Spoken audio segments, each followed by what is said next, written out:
गुरुनगर पिशावरी मोहल्ले की अब तक हालत अरसा दराज से इलाका मकीनों के लिए शदीद अजियत और परेशानी का बाइस बन चुकी है। कुछ अरसा कबल हैदराबाद न्यूज ने पिशावरी मोहल्ले की हालत जार के हवाले से खबर नशर की थी, लेकिन इंतजामिया के कानों पर जूं भी नहीं रेंग रही। मज़कूरा इलाके की सड़कों पर मौजूद गंदा पानी और कचरे के ढेरों से तंग आकर अक्सर व बेशतर लोग खुद अपनी मदद आपके तहत घरों के आगे मलबा डाल रहे हैं ताकि गंदा पानी घर में दाखिल ना हो सके और इसी गंदे पानी और कचरे के ढेरों में पैदा होने वाले मच्छरों के बाइस इलाका मकीन मलेरिया जैसी बीमारियों में मुब्तला हो रहे हैं। इस हवाले से यूसी चेयरमैन आबिद हुसैन सान ने कहा है कि हमें हुकूमत की जानिब से फंड्स फराहम नहीं हो रहे, लेकिन पिशावरी मोहल्ले की बदतर हालत को मद्देनजर रखते हुए हमने अपनी मदद आपके तहत मज़कूरा परेशानी के हवाले से काम शुरू करवा दिया है और मैं इलाका मकीनों को यकीन दिलाता हूँ कि इंशाअल्लाह चंद दिनों में इलाका बेहतर मंजर पेश करेगा। इलाका मकीन और हम सब हुकूमत से अपील करते हैं कि खुदारा हमें फंड फराहम किए जाएं ताकि हम अपने इलाके को अजियत से निजात दिला सकें। बिस्मिल्लाहिर्रहमानिर्रहीम। मेरा नाम सलाहुद्दीन कुरैशी हूँ। मैं इत्तेफाक की बात है कि मैं समाजी शख्सियत भी हूँ और मेरी रिहाइश इसी इलाके में है। और ये गंदा नाला जो है हैदराबाद का कदीमी नाला है। ये मसला जो है तकरीबन 70 साल से चल रहा है और आज तक हम इस नाले के मसले को हल नहीं कर सके। गुजारिश ये है कि मामला इतने गंभीर हो गए हैं कि किसी के समझ में कुछ नहीं आ रहा कि कैसे काम किया जाए। यकीनन काम करने के लिए पैसों की ज़रूरत होती है, फ़ंड की ज़रूरत होती है। वफाकी हुकूमत से बात करते हैं तो वो भी फ़ंड नहीं देती, सूबाई हुकूमत से बात करते हैं तो वो भी फ़ंड नहीं देती, मेयर से बात करते हैं तो वो कहते हैं हमारे पास फ़ंड नहीं है और आवाम के मसाइल जूँ के तूँ है ना उसी जगह पर रुके हुए हैं। कल इस कदर नाले का पानी प्रेशर से आया ना, कल पूरा इलाका ये जो है ना एक गंदा समा पेश कर रहा था। अब यह है कि कुछ कोशिशें की जा रही हैं, एक्सीवेटर लगाया है, इसको कचरे को डायरेक्ट अनलोड नहीं कर पा रहे हैं, रोड पर फेंक रहे हैं, इसमें भी लोगों को परेशानी होगी, लेकिन यह है कि कुछ ना कुछ इसका अमल हल हो जाएगा। हमारी गुजारिश ये है कि मेहरबानी फरमाकर कमिश्नर साहब, डिप्टी कमिश्नर साहब, मेयर साहब, हैदराबाद के जो भी ज़िम्मेदारान लोग हैं इसकी तरफ तवज्जो दें, इसकी तरफ आके देखें कि लोग किस मुश्किल में और किस तरह ज़िंदगी गुजार रहे हैं। इस तरह मसले हल नहीं होंगे, घरों में बैठकर मसले हल नहीं होंगे। आप आएँ, आकर देखें, डीसी साहिबा भी आएँ, कमिश्नर साहब भी आएँ, मेयर साहब भी आएँ, आकर देखें कि लोग किस तरह ज़िंदगी गुजार रहे हैं। लोगों की ज़िंदगी अजीरन हुई है, लोग इस तरह परेशान हैं कि लोग अपने घरों को नहीं जा सकते, उनके घरों के रास्ते बंद होंगे गंदे पानी की वजह से।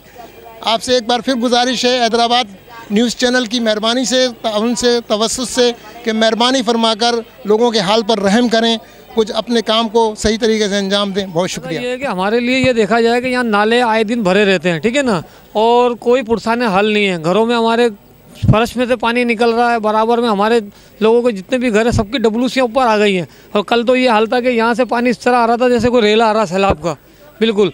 और रात की 2 बजे तक बच्चे घरों में से पानी निकाल रहे हैं अपने, और कहने का परेशान, बिल्कुल कोई मकसद ना, कहने का हर आदमी अगर बेचारा नमाजी है, जो कोई बुजुर्ग जा रहा है वो भी परेशान है। अब लिहाजा इस इलाके पे गौर किया जाए, कोई ऐसा पुरसाने हल करा जाए, क्योंकि हमारे नाज़िम वगैरह सब लगे हुए, ये बात नहीं है, मगर आगे से ऊपर से कोई भी इसका कोई पुरसाने हल नहीं है।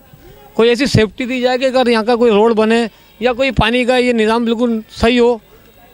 तो लिहाजा मेरा तो यही गुजारिश है, जो है मकसद कहने का कि भाई सबका जो है ना सब परेशान है। कल जाते उठते गिर गई, पानी में कोई आया उठा ले, सब बस फोटो खींचो चले जाओ, फोटो खींचो चले जाओ, दे दो, मार दो गोली, जिंदगी को हराम कर दिया, टैक्स ले लो। बिस्मिल्लाहिर्रहमानिर्रहीम।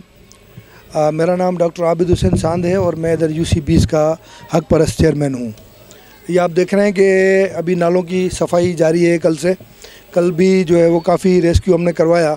पानी निकल गया था, प्रेशर पानी का बढ़ गया था, उसकी वजह से पूरे इलाकों में पानी चला गया था। फिर हमने जो है वो और बल्दिया अमले ने, मेयर साहब की मेहरबानी कि उन्होंने फ़ौरी तौर पे इसका एक्शन लिया और फ़ौरी लोगों को भेजा और हमने मशीनें लगा के पानी निकाल के लोगों को रिलीफ दिया। 2015 का जो नोटिफिकेशन है उसमें ये नालों की जो सफाई है वो वासा की ज़िम्मेदारी है, बल्दिया की नहीं है। मगर उसके बावजूद भी हम लोग खुद खड़े होकर जो है वो करवाते हैं, क्योंकि हमें लोगों ने वोट इसलिए दिया था कि हम उनको रिलीफ दें। अब ये वासा जो है वो काम नहीं हो रहा है। आप देखेंगे फ़ंड ज़्यादा, एडीपी का फ़ंड जो है वो कमिश्नर और डीसी साहब के पास होता है उनके लिए हमने उनको एप्लीकेशंस भी लिखी हैं कि सर ये दीवारें हमें बनाई दी जाएं, नाले की सफाई की जाए। नालों से जो है वो गैर कानूनी जो आप देखें कि लोगों ने घर बना दिए हैं, इसके ऊपर बाथरूम बने हुए हैं, किचन बने हुए हैं। उसके बाद जो हमें सबसे बड़ा प्रॉब्लम आ रहा है वो भैंसों के बाड़ों का है। भैंसों के बाड़े जहाँ हैं और उनका जो गंद है वो भी वो नालों में फेंकते हैं। दूसरा, मैंने अभी इंक्रोचमेंट की बात की कि घर और उनके जो है वो बने हुए हैं, जिसकी वजह से हमें सफाई करवाने में बहुत ज़्यादा जो है वो दुश्वारी होती है।